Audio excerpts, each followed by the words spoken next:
In the winter of 2001, a man was arrested and jailed for a crime never before heard in a U.S. court. During his incarceration, he spoke not a word to the press, his family, or associates. This is his first interview. The man, Johnny Punani. The crime, the largest panty raid in history.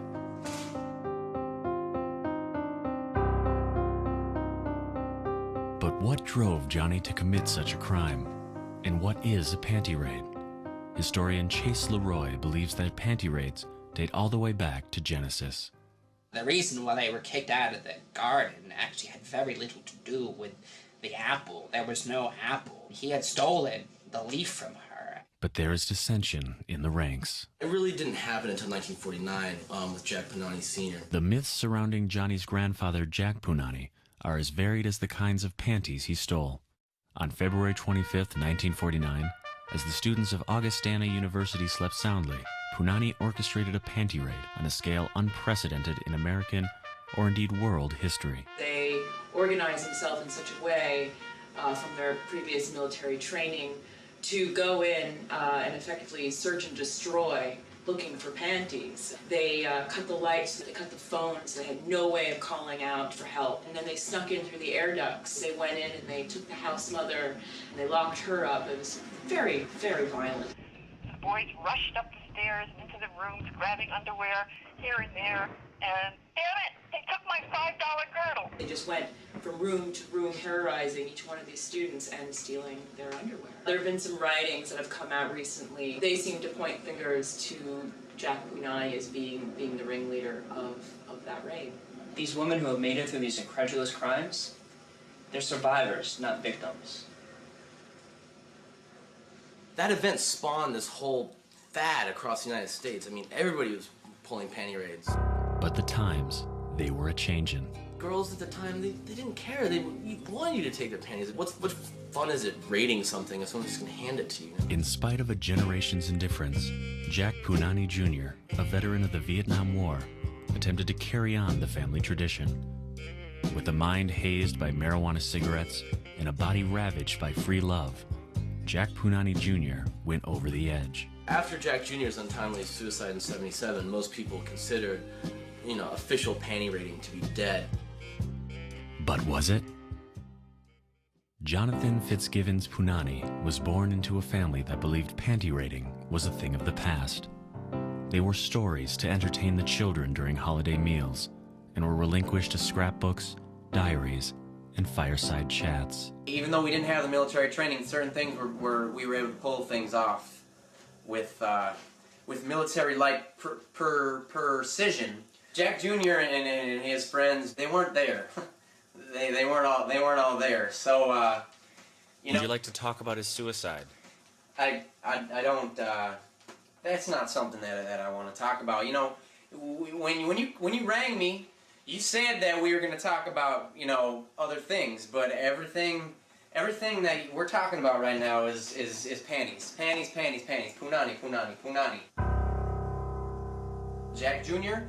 had some big britches to jump into, and it was hard, and I don't feel comfortable talking about it. Excuse me for a second, I got enough for all of us here. We can only do one at a time, but we can pass the pot around. Hope y'all like Oriental. Oriental's my favorite. So, and y'all gotta watch. Maybe if we just count to 60 3 times, then the ramen will be done. Johnny used modern technology to bring panty raids to a whole new level. He's using text messages, the internet, used Friendster, things like that when it first started. Now he's moved on to MySpace. And his influence is just incredible. Cook it up a little bit here. It's a little rusty, but it works, You make do with what you got. And that's what my grandpa Jack did. He did everything his goddamn self. And that's why he was ingenuitive, and he passed that on to me. Yeah. Excuse me, ramen. Unfortunately, once he popularized them again, global capital and these corporations co-opted his techniques and really just sort of sullied the the Punani tradition.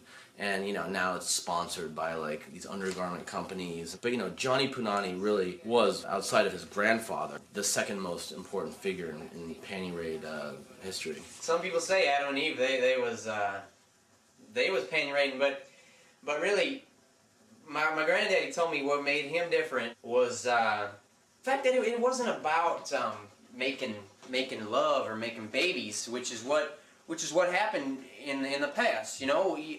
You get a girl in a room, minus the panties, you have fertilization, you have procreation, fornication, them's sex. You have sex, and a lot of times sometimes you have babies. Inter-campus panty raids, they moved on to international panty raids. It wasn't about camaraderie.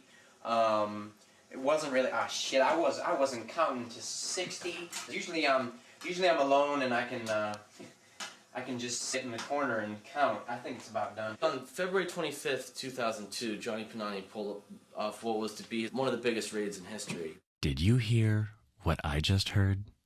Unfortunately, the dean caught wind of this, and he had a dragnet set up.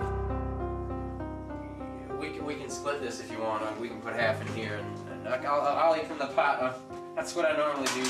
But we got two of us. The dean, who had influence with both county courts and the state courts, was able to throw the book at poor Johnny Punani, and he spent 18 months in a correctional facility. But Johnny wouldn't be stuffed in a drawer so easily. I picked up myself and I'm back.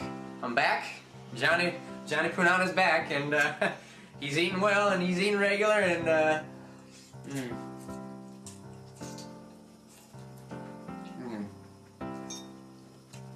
and I laugh now. With Johnny Punani out on the outside again, I think we're in for a big surprise. If you guys want some music, I got Cotton Eye Joe and Celine Dion, and I got 2 turntables and a microphone, and I sure can do it, boy. And that's why I thank you for coming in, and it's really helped me out a lot. So who is Johnny Punani? Criminal? Misfit? Raider? Perhaps. To some, he was a hero. To others, a son. But for a generation of future panty raiders, he will always be the greatest American who ever lived. Turns out I was an MC. Who knew? MC Punani, Y'all the lady in the house, take your panties off. Right there.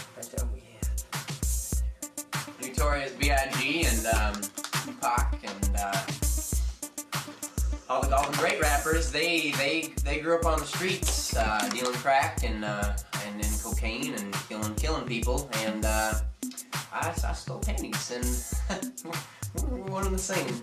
Rest in peace, my brothers.